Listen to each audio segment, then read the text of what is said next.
Hello and welcome to the Etoft21sports Show for February 13th. How is everyone doing? My name is Eric. I'm the man behind Etoft21sports. We have an absolutely loaded episode for you today. My boy XFL Jim is going to come on. He is pumped. UFL starting to announce the rules. I am sure he is excited about that. Him and I are going to look back at the Super Bowl, share some college basketball bets. Plus, Gino will have his horse racing bet of the day from Santa Anita. But before we get into all that, I have to say thank you to the sponsor of the show, Parlay Play. If you're not using Parlay Play, you're really missing out. It's basically Prize Picks, but with more options. It allows you to parlay fantasy points, targets, over-unders, shot attempts, made threes, you name it. Parlay Play does it. Go to the App Store, download Parlay Play, use promo code NFL Betting Blitz for a 100% deposit match. If you're watching on YouTube, link to that is in the description below. Now, let's see what our boy Gino has cooking for us over at Santa Anita on Thursday.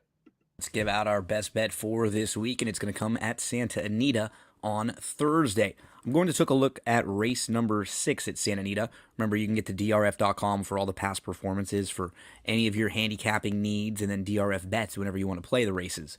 So in the 6th race, I'm going to look at the number 3, Uncle Chili. He's raced twice so far, and both of them, I think he's a little bit better than what the races might look like on paper.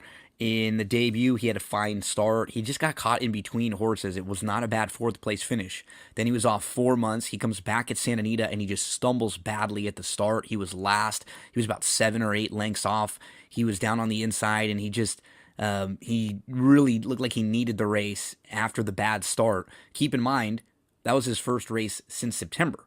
So he was shaking off a little bit of the rust there. Just feels like a nice spot for him to step forward. He has 6 siblings to race and 5 of them winners.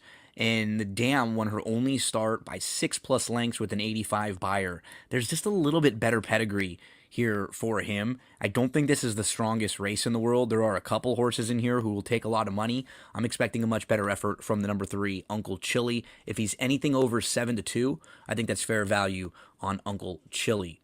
Good luck, everyone, playing the races this week, playing any sports that you're playing now. Probably a lot of folks transitioning from football on over to college basketball and to the NBA. So good luck to you in all of your plays, and we'll be back next week with another one. Make sure to give my boy Gino a follow at It's Me, Gino B on X. Now, without further ado, let's welcome the man, the myth, the legend, the guy probably doing backflips because the UFL announced their rules for the upcoming season. Jim, to the show. Jim, how you doing today, my man? I'm doing great, Eric. I've been wired today since that rules announcement. It's been a great day. So, for those who don't know, every Wednesday night, the best hour on social media, Jim and I are talking everything CFL, UFL, Japanese AFL, IFL, the whole shebang. Name it, we're talking NFL. Jim is way knee deep in this. He kind of has me on as the casual guy, just spitting my knowledge about whatever. But you know the rules. What is the rule you like the most and the rule you hate the most from the UFL? So obviously they're keeping a lot of the same rules. It was interesting to see what they kept from the XFL versus the USFL. So it's the USFL kickoff, which is pretty cool. It's more of a regular style kickoff, but they go from the 20 instead.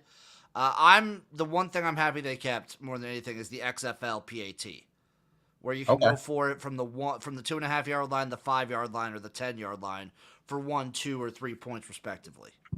I like it. When will that schedule come out? The schedule's been out, dude. We talked about the schedule last week. Oh, yeah. Sorry, dude. Sorry. We broke down the schedule on Spring Fever last week. My bad. It's been a long day, long week.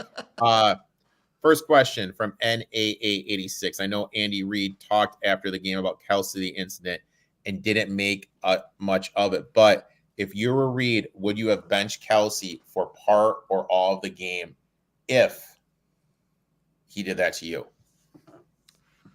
My answer is I would have to know what specifically he yelled. Mm-hmm.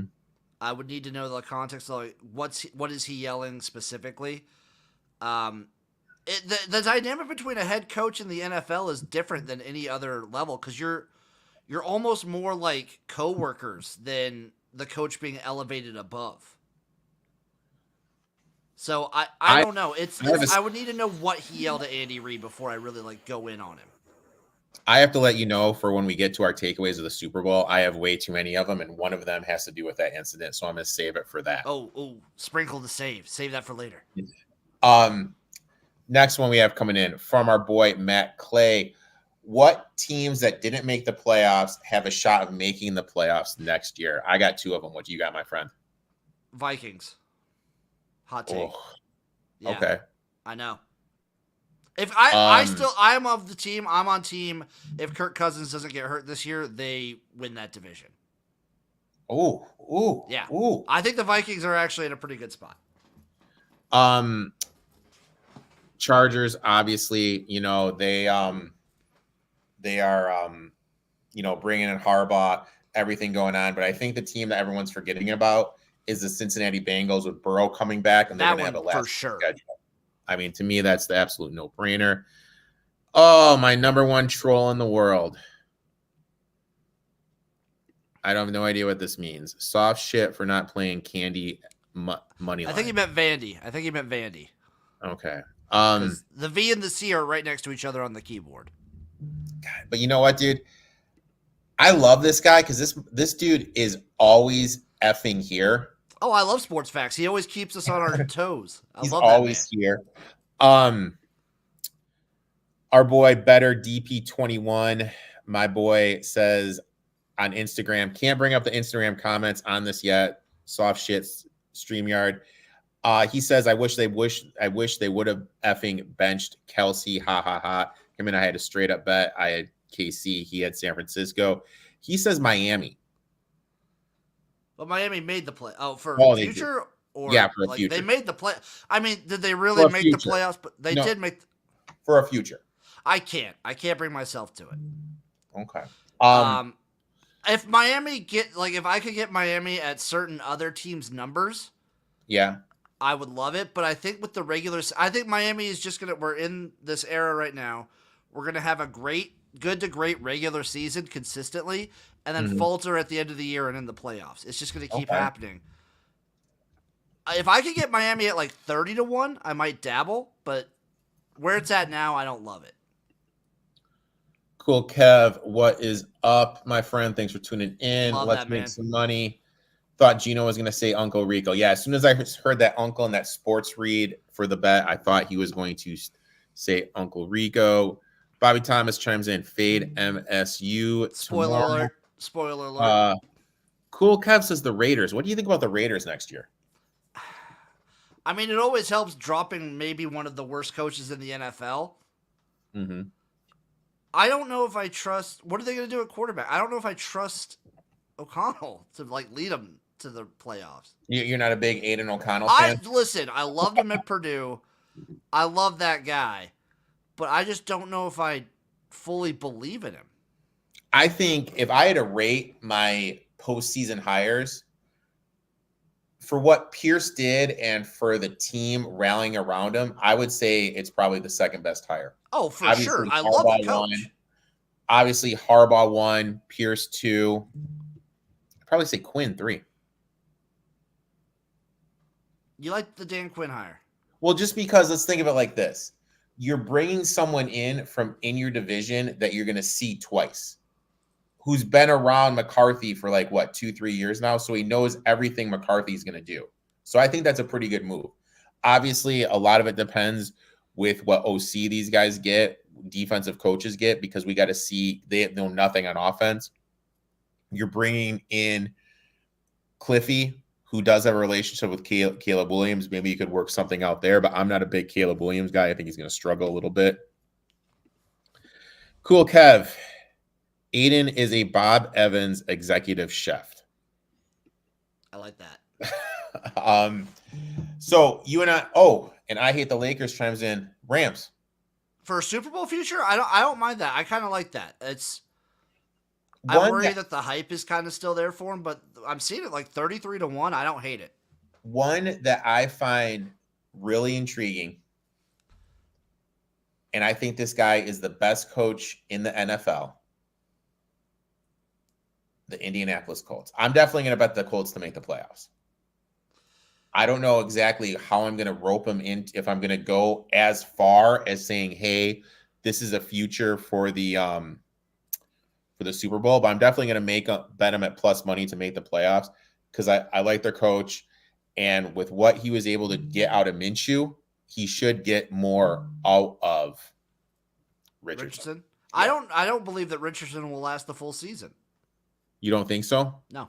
Okay. And I think he'll be great. I just feel like he'll get hurt again. Jim. That's the worry. And I'm with you. I love the Colts. And Cool Kev's right in the chat. They do need him to develop fast. I don't know, man. I think it's what do they say? The brightest flames burn the fastest. Dude, look at you just getting philosophical. Philosophical on a Tuesday night. Are there any long shots you like? I guess the Vikings for me. I'd take a shot on the Vikings at 50-1. Fuck it. I mean, gun to my head. I don't have them in front of me. Get back on the Falcons, Eric. Get back on the Falcons, Eric. If they would have got a better coach, I think Raheem Morris is a freaking awful hire. I think it's an awful hire. I'm trying to think. I'm trying to think off the top of my head. A team. I mean, obviously the Rams. Cardinals 75-1. Cardinals could be interesting. I was looking at that one. What they do in their draft. Obviously, here they need to lock down Pittman. Pittman was a stud. Oh, he was a stud. I'm gonna fade the Texans next year. Bears. Yeah, it's hard not to. This is the thing that blows my mind. The Bears are a shorter price to win the Super Bowl than the Atlanta Falcons. Are a shorter price than the Cleveland Browns. If Cleveland can not where I'm looking, they're not. Oh, where I looked yesterday, they were. So, Cleveland's interesting to me. The Bengals are interesting to me. Those two I definitely like. I think I wouldn't mind. I might throw a little bit to see depends what the numbers are going to be for the Jags to win their division. Oh, I hate the Jags. I hate Lawrence. You always hate the Jags. I just feel like the Texans will take a step back.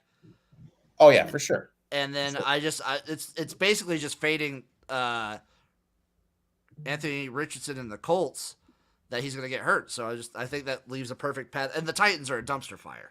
Oh, that's putting it nicely. Yeah. Desmond Ridder needs to go, or else Morris is a one-time lame duck. Yeah, Morris is done. He's a lame duck coach. He is done if Ridder doesn't take that step forward. But who's to say they're not going to take a quarterback? That's one of those. Where are they drafting?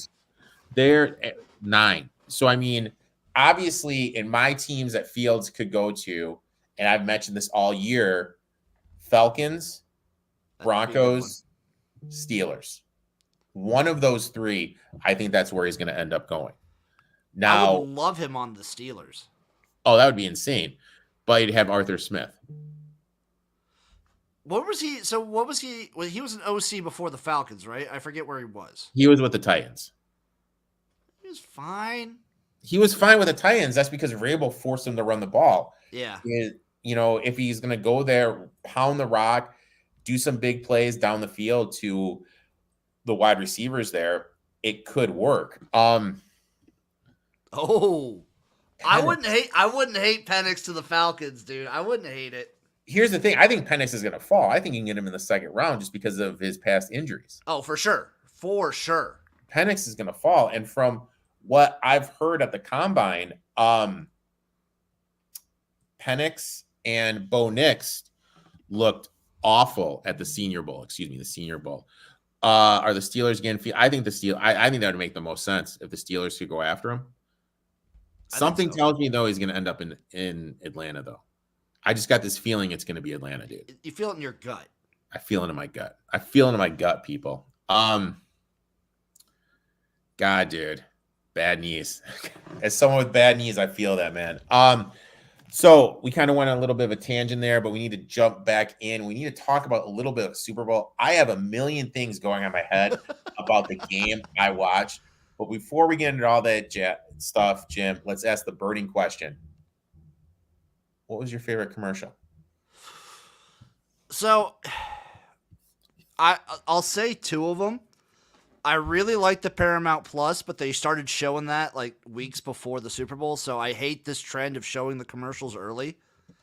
But I really like Paramount Plus, and I like the Dunkin' commercial. Oh, dude, that was my favorite one by far. Love the Dunkin' commercial.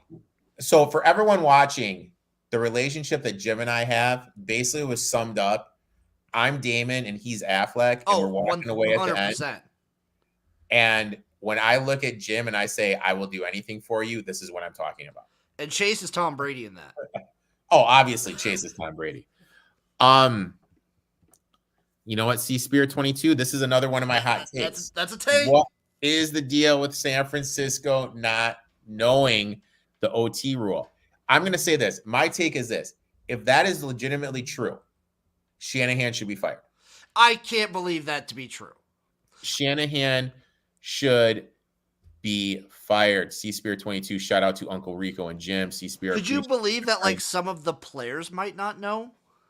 Which is like, how do you not know? There was an article that came out that Chris Jones said Reed was like, this is what we're doing. This is what we're practicing. If they go down and score a touchdown and we get the ball back and we score, we are going for 2 and the win.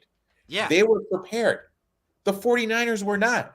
At the end of the day, the 49ers were not prepared. And that's what hurt them. And that's what cost them the game. Cool Kev. The Dunkin' commercial was good. Kyle is not as good as his old man. He's not. He is just not. Brilliant offensive mind. Can scheme up shit like nobody else. Zone running scheme. One of the best offensive minds in the game. But when it comes to game stuff, absolute, like, insane. When you look at him in closeout games, what he does is absolutely awful. In every single closeout game in the playoffs as a coach, it has been awful. And let's face it, he should have lost to the Packers and he should have lost to the Lions if those coaching staffs did a better job. Did you see the stat that he now holds the record for the second most like they're ahead by 10 points in 2 Super Bowls, lose both of them. That's the second highest margin of like you're up by that much and then you end up losing. The first being the Falcons where he was the OC. Which is insane. And here's the thing. Andy Reid had this thing. He couldn't win the big game. Went to KC. Luckily got Mahomes. And who's to know? Maybe Shanahan needs a change of scenery, gets a better quarterback. Because let's face it, as good as Purdy was this season, he's not that at elite level. No, and I feel like you'll say, obviously Purdy is way better than Garoppolo. Yeah. But I will say this, like Purdy will never be, he's one of these guys, he'll never be the reason you lose a game. Mm-hmm. But he doesn't do the thing that elevates it to where if you need to win, you can count on him. Yeah. Oh, 100%. 100%. So maybe that's all he needs. He just needs one of those kinds of quarterbacks. John Lynn should have adjusted his rules with the team prior to the game via Cool Cub. Agree that. One of the guys said he didn't know the rules till he saw him on the jumbo screen. That's amazing. But I agree with you. Got to do better. Got to be better at the quarterback position. sWhatGSaidPodcast. You guys see the video of Mahomes' wife not letting Jackson into their VIP? Yeah, it was hilarious. That was great. That was great. Shout out to Brittany. All right, so now we are reached the time where we're going to do our takeaways. Jim, what is your takeaway from the Super Bowl? Takeaway number 1, special teams cost the game. And for like both teams in some regards, special teams was not up to it. There was some weird decisions of when to field punts that I just didn't love, where guys would just get hammered right away. Obviously, the muff punt, which I'm not going to dive too much on the returner, but dive for the ball. Please, people, dive for the ball. And then the missed PAT. Like, brutal.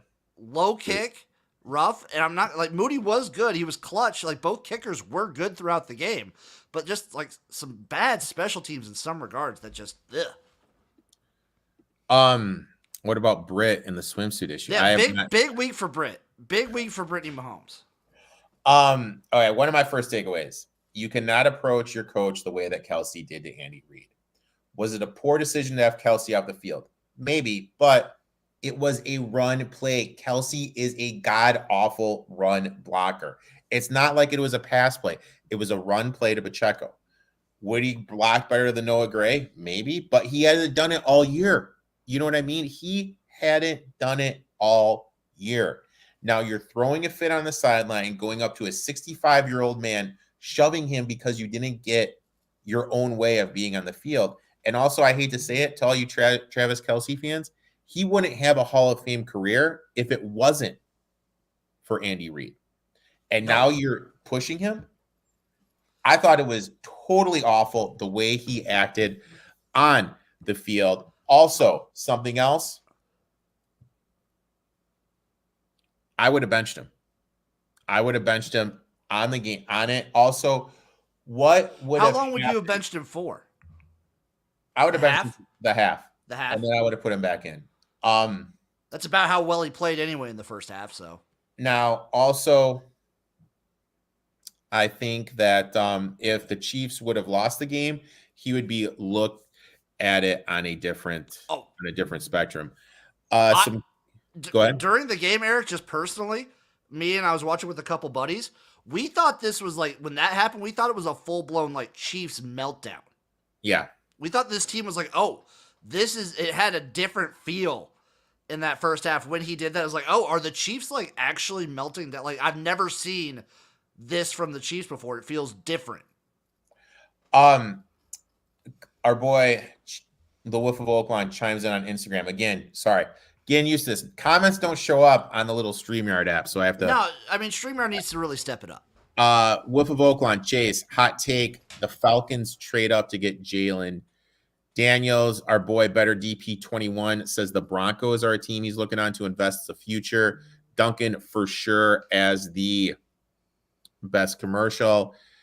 I think it's a handful of players that didn't know the rules. David also doesn't understand why they took the ball fast. Takeaway, bet on Shanahan in the first half, which is good. He is insane in the first half. Wasn't on the returner, hit off the player's heel, so he was recovering a ricochet. I get that. No, I get the recovering the ricochet. I'm not going to blame him. Like, I'm not going to call him up, but like, dive for the ball. Yeah. Dive for the ball. Like, dive for it. Make an effort.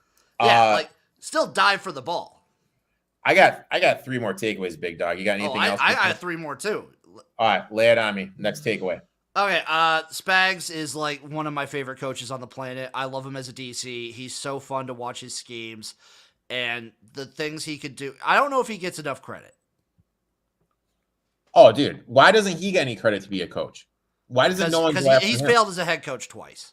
But I think he's earned it to get some rep. Maybe, but So I was talking about this with a couple people, and I think this is like, I think the Chiefs are kind of like that perfect melting pot recipe where they have Reid as the head coach who also does the play calling, and they have a guy at like Spags as the DC who's already failed as a head coach twice, so he might not be looking for any head coaching spots. He might just be fine being a DC now. He should get a chance and then hire the enemy as an OC. That'd be kind of funny. That'd be very funny. Like, I think the Chiefs are kind of in like a perfect spot when it comes to staff right now. My next one. Where was Debo? 3 catches, 33 yards, 3 rushing attempts, 33 yards. When did he get hurt? Third quarter. Third quarter, Look, okay. This is the guy who in pressure situations you went to, and he was nowhere to be found in the last quarter of the game. Yes, I know he exited the game with a leg injury. But he came back. If he's able to go out there and be running routes, you at least have to give him the ball. He is your best player. He was doing nothing. And I'll tell you what, you know who showed up and you know who made himself some money that game?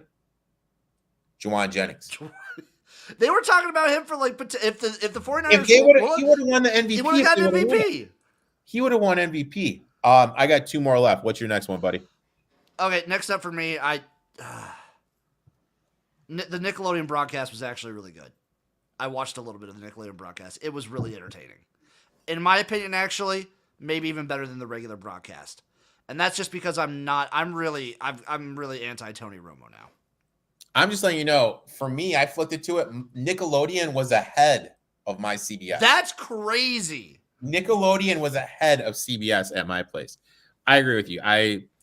I'm not one to have the sound on, as you know, when I watch sports, and you call me a psychopath for it, but it's just That is kind of psycho behavior, but I respect it.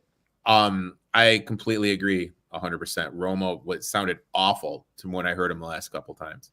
He just my biggest issue with him isn't even like he makes the Cardinals. He never lets a moment breathe. Yeah, he's always just right on top of it. And I hate it when he goes, I don't know, Jim. Yeah. Like that. My next one, Brandon Ayuk is making social media posts complaining. His family is making a post saying how he only had three receptions. Jim, do you care to guess how many receptions he averaged on the year per game? Was it 3? It was 4. Oh, okay. During the playoffs, do you care to guess how many receptions he averaged per playoff game? Was it 2.5? It was 3. Oh, okay. And I have news. About average. I have news for Brandon Ayuk and his family. He's not a wide receiver 1. He's not even close. Couldn't get separation against McGuffey or Snead. And guess what? You're Juju Smith-Schuster. You're very good where you have someone else, the defense schemes to take around. But when you put in that number 1 position, you can't separate. You're not a number 1 guy. That's fine. Just accept it. You're still going to get paid millions and millions of dollars, but you're not a wide receiver 1 in the NFL. That's my take, dude. That should be okay. That's okay, dude. You're still going to get paid. You still could win a title, but you're not in the elite of the elite. You're not even probably a top 20 wide receiver in my eyes in the league. No, probably not. And that's okay. But that's it. Next one, my friend. What are we looking at? I like the overtime rule. I'm standing by that. What I don't like, and this is just me being weird, maybe they could still have something to like take breaks with or whatever. I didn't like having a clock in overtime. You didn't like it? Like having a game clock. They have to switch sides of the field, though. Yeah, I feel like maybe you could like every possession switch sides somehow. Okay. Or like every other possession. I don't know. But it felt like the clock didn't matter. Because when you're in overtime, I feel like the clock... Like, I was of the mind that when the Chiefs were going down to the line to score, I was like, oh, they got to get it. There's going to be time. Oh, wait, no, it won't matter. There's just a whole nother quarter. Okay. I like that. My next one, Chris Jones won the game for the Chiefs. Yes, I know that everyone is saying that Mahomes did, but Jones had 2 huge plays in critical situations. One of them, the last one, to disrupt Purdy, when he had Brandon Ayuk wide open for a touchdown. Chris Jones won that game. If they didn't have Chris Jones, they would have lost. Cool Kev, how many props lost on the first drive of the game? I'll tell you what, Cool Kev, if you watched last week, one of the props me and my boy Dave Weaver gave out, CMC over 3.5 yards, first carry, boom, straight cash to the bank. And I already talked about my other one. My other one was with Shanahan. If he didn't know the rules, he should be fired. Like, he literally should be fired right now. Oh, yeah, if he didn't know the rules, that's disgusting. Totally unacceptable. Jim, we've reached everyone's favorite part of the show, the betting aspect. Why don't you go ahead and share what your first bet is for this week, my friend? Eric, I'm gonna do it to you. I'm gonna use our buddy. Where was that comment at? Way up here. Bobby Thomas. Bobby. And I'm gonna fade MSU. I'm taking Penn State plus 4.5. I got him at plus 4.5 here. I might dabble on that money line. I'm seeing plus 155, plus 160. I might dabble. I would take it. Like, I would definitely, I would fade my boys. Like, I love Michigan State. They're going to be a team I look to bet on in the big game. I'm going to love them in the tournament. I'm going to love them in the tournament like I do every year. I'm just going to be honest. And everyone watching this, Jim, Chase, and myself are live every single Saturday morning breaking down all the college basketball slate. Our boy Sports Facts is always there. Let's make some money. Some of you guys already watch it, but those watching for the first time, make sure Some of my freak fans chime in every once in a while. My next one, I'm staying in the Big Ten. I am taking the Terps. I'm taking Maryland here, -4 against Iowa. Iowa just had a big emotional comeback win versus Minnesota. Have Wisconsin on deck on Saturday. Good buying low point for Maryland. They've lost 3 in a row. Did you know the last 20 years, teams on a losing streak of 3 games in the Big Ten are 57%? 57% against the number. Home teams in the Big Ten this season, 57% ATS. Maryland is the top defensive team in the Big Ten, and Iowa has struggled when they've played elite defenses.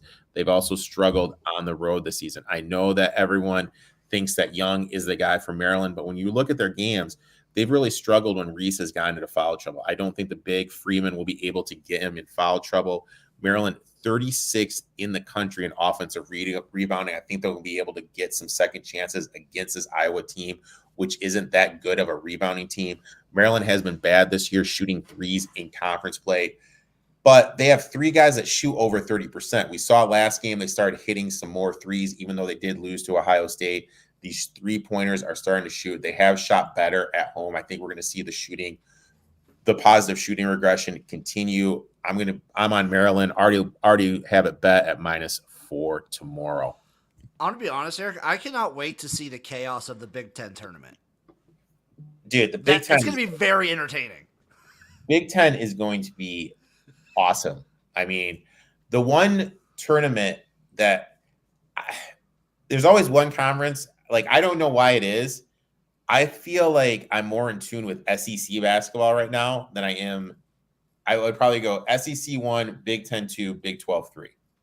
And that has never happened before because it's usually like, and then the Mountain West 4. I'm usually like You're big Mountain West this year. I'm big Mountain West homer. I hope Nevada gets in.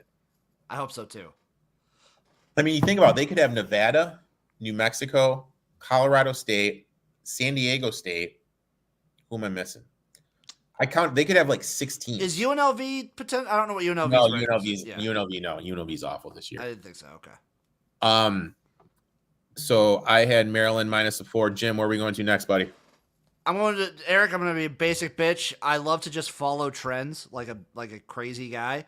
Yeah. And I really start kicking him in probably about 8 games into the season.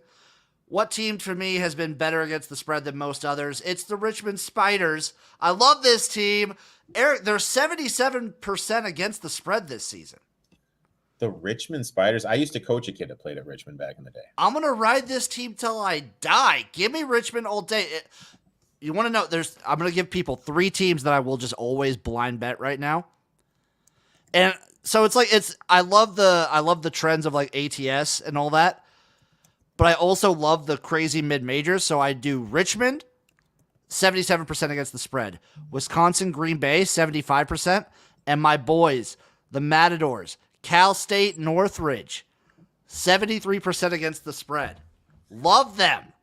All 3 of them. A little Wisconsin, Green Bay. I think that's where Tony Bennett first coached, or he played there, one of the two. According to covers, do you know what team is best ATS on the season so far? Oh, my God. It's in the Big Ten. Purdue? Minnesota. Dude, I'm telling you, Minnesota had an epic bout against Purdue. They were up big on Sunday.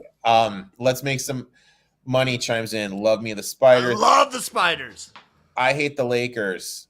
Are we betting New Mexico futures still? Yeah. I love this team. If you can get New Mexico anything over 90-1 to win it all, you bet it. Bet them. If you don't want to do that, bet them to win the Final Four. This team can defend. They have a guy that can take over. They have a couple guys that can take over the game, get to the rim. I absolutely love me. Eric, you're really setting yourself up for New Mexico. If they go out in like the first round, I'm gonna hate New Mexico to do it. Goes on. I'm gonna hate to do it, but I'm gonna give you a lot of shit for it. My next bet, and oh my God, I'm doing it. Give me the Canes, Miami plus the 8 against Clemson tomorrow. Shot quality actually graded Miami Miami's game against North Carolina as a win. Miami has been a big disappointment this season because of injuries, but they're starting to get healthy. The game against North Carolina, one of the better games they played because they were fully healthy, and I think that trend is going to continue. Omar has the size to limit the bigs that Clemson has in the interior. He's athletic to keep up with Hall when Hall drifts away from the rim. Larinaga, as a dog in conference play at Miami, is 57% ATS. As a road dog, he's an insane 65% ATS. Larinaga, as a dog on a 2-game losing streak, is 55% ATS. Clemson, due for some negative shooting regression, shot 43% from 3 last game, 60% from the floor against Clemson, well up from their season average. They're playing a team that's way better defensively than Syracuse and Miami. I think Miami is going to be able to limit Clemson from deep, which is going to be big because if Clemson is struggling from 3, then Miami is going to be able to double the post. I really don't trust Clemson defensively, especially at the guard position against Miami's backcourt. Miami here plus the 8. It's locked and loaded for me tomorrow, big dog. Love it. Third and final bet, buddy. And this one's huge. Yeah, I had to go back to my college sports roots. Everyone who follows us when it comes to college football season knows that I love taking big favorites. I'm taking UConn minus 24 right here versus DePaul. It's disgusting. It's gross. But damn it, I love it. There's no reason. I just saw a big number, good team. I needed to get back to my roots, start to feel myself a little bit come March. Here's an interesting question. Will DePaul win a Big East game this season? Who do they got coming up? Because probably not. One thing that surprised me is how they're never good. Like, you should be able to get some kids from Chicago to come there. Even if they're 3 stars, you should be able to get some kids there. That's why, for me, the guy that makes the most sense is Tommy Crean. I think this would be a job Crean would excel at, but I don't think they're going to get him. So if I look up at their upcoming schedule, this is covers.com, no free shoutouts, but last time they played UConn, they lost 56-85. Then they got Providence last time. They lost 62-100. Marquette, 73-86 loss. Georgetown lost 65-68. They almost beat Georgetown last time. Xavier, 68-93. Butler, 60-74. 57-85, St. John's, and then 39-72 against Seton Hall. I don't think they win another game. They haven't won any game. I don't think they win another game. If you want to know, Eric, their schedule is pretty bad. It's UConn, Providence, Marquette, Georgetown, Xavier, Butler, St. John's, and Seton Hall. Who will win a conference game first, Mizzou or DePaul? Well, obviously Mizzou, I think. I think Mizzou's been on some rough ends of some sticks. Yeah, Missouri's been, oh, God. I mean, Missouri should have won like 4 games this year. Cool Kevin, a comment here I didn't bring up, which I liked. Ooh, Missouri, by the way, like second to last ATS team. The enemy looking for Carl Pickens and Boomer Esiason. Where do you think he ends up with a job? No, I don't think. Where can he go? Some college? Maybe if you're UCLA already hired somebody. As a head coach? No, you don't hire him. As an OC, you'd hire him? Maybe. Maybe not UCLA. I don't know. I mean, I'll tell you what. If I'm Prime, I'd rather have Bieniemy than Shermer. Oh, what? Yeah. My last and final bet. I'm going out to the Pac-12. Give me the Oregon State Beavers +7 against Arizona State. Arizona State's coming off an upset win against Utah. Have rivals Arizona on deck. Perfect situational spot to fade them. When teams with a slow pace are getting big numbers, that is when I like to take them. And that's exactly what Oregon State is. Oregon State, better rebounding team. They dominated the glass the last time these two teams played. Out-rebounding them 42-25. I expect that to continue. Tinkle, who's Oregon State's coach, as a dog against everyone in the Pac-12 except for Arizona, who by far is the best team in that conference. 56% against the number. Hurley as a favorite, laying 6.5 or more, only 42% ATS. Favorites this year in the Pac-12, 42%. ASU is a favorite this season, 44%. Arizona State, who's one of the worst shooting teams in the country. They are outside the top 300 in three-point and field goal shooting, just had their best shooting game of the season against Utah. This has regression written all over it. Also, they shoot 65.5% from the free throw line. What does that mean? It leaves the option for the back door wide open. One of my gambling rules is when bad teams play each other, always take the dog. Hard to trust a bad team winning with margin. Give me the Oregon State Beavers plus the 7, my friend. Woo. No way this man's name is Wayne Tinkle. Yeah, dude. That's not a real name. The enemy needs to go. Yeah, maybe. Maybe he does need to go to college. You think a G5? I mean, not a G5. There's no way. Not for an OC, but for a head coaching job. I'm trying to think what a good place is. Where could you go? Oh, God. There's just no place. You know what I mean? Like, I'm trying to think at one of those teams. I think Colorado would have been a good spot for him. Like, if he could have been there to be the OC, maybe go South Carolina, be the OC there. Ooh, but he has in his head, he wants to be a coach at the NFL level, and he should be. Like, he literally should be a coach at the NFL level. He should get a chance, but no teams took him. And I don't understand why. Cool Kev, Bieniemy so bad the Panthers overlooked him. I think the thing with the Panthers is their owner is a psychopath. I think he's the worst owner in sports. You need to get a young guy in there, and that's what they got when they hired Dan Kanies, who BTW, awful hire. That guy's going to crash and burn there. Jim, I'd like to thank you for coming on, talking a little Super Bowl, sharing some college basketball bets.